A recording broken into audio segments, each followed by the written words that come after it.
What's going on, everyone? Welcome back to Into the Ketoverse. If you've spent any time in the keto or fasting community, you've probably heard about something called sardine fasting. Now, despite the name, it's not actually a true fast. Instead, it's a short-term nutrition strategy where you eat mostly sardines while limiting other foods. I recently tried sardine fasting myself, and in this video I want to share what it is, why people do it, and the results I experienced, as well as some positives and negatives that I discovered along the way. The basic idea is simple. For a period of time, whether that's a few days, a week, or even longer, you make sardines your primary food source. Why sardines? Because they're incredibly nutrient dense. They're packed with protein, omega-3 fatty acids, vitamins and minerals, and they're relatively low in calories while being very filling. Many people use sardine fasting as a way to simplify eating, reduce cravings, break through a weight loss plateau, or get back on track after a period of overeating. Let's start with the positives.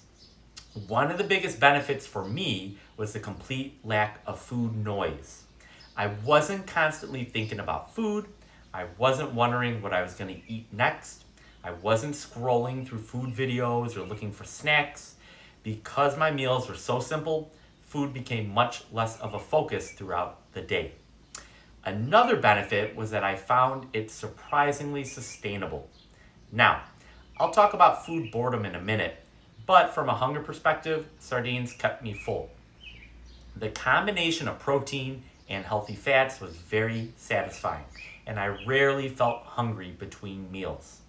I also liked how budget-friendly it was. Compared to specialized diet food, supplements, or expensive meal plans, sardines are relatively inexpensive. A few cans can provide a lot of nutrition without costing much money. But probably the most interesting result was what happened with my blood work. During my experience with sardine fasting, I saw improvements in both my LDL cholesterol and triglycerides. Everyone's results will be different, and this isn't medical advice, but for me personally, seeing those markers move in a positive direction was encouraging.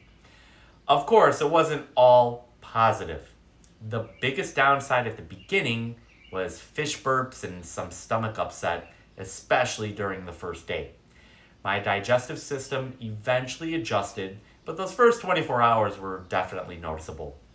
Another challenge was the social aspect. Let's just say nobody really wanted to be around me while I was eating sardines. The smell doesn't bother everyone, but it's definitely not the most socially friendly food choice. And finally, there's the issue of food boredom. Even though I found the approach sustainable from a hunger standpoint, eating the same food over and over requires a certain level of dedication. If you're someone who enjoys a lot of variety in your diet, this can become mentally challenging over time. You need to be honest with yourself and whether you can stick with that level of repetition. Overall, my experience with sardine fasting was positive. I experienced less food noise, strong satiety, improved blood markers, and a very affordable way of eating. At the same time, there were some drawbacks, including digestive adjustment and the social challenges of eating sardines regularly, as well as the potential for food boredom. Like keto, fasting, or any other nutrition strategy, sardine fasting is simply a tool. It's not magic, and it's not required for success. But for some people, it may be a useful way to simplify nutrition and stay consistent with their goals. If you've ever tried sardine fasting, please let me know about your experience in the comments. And don't forget to subscribe for more keto, fasting, and fat loss content here on Into the Ketoverse. And I'll see you in the next video.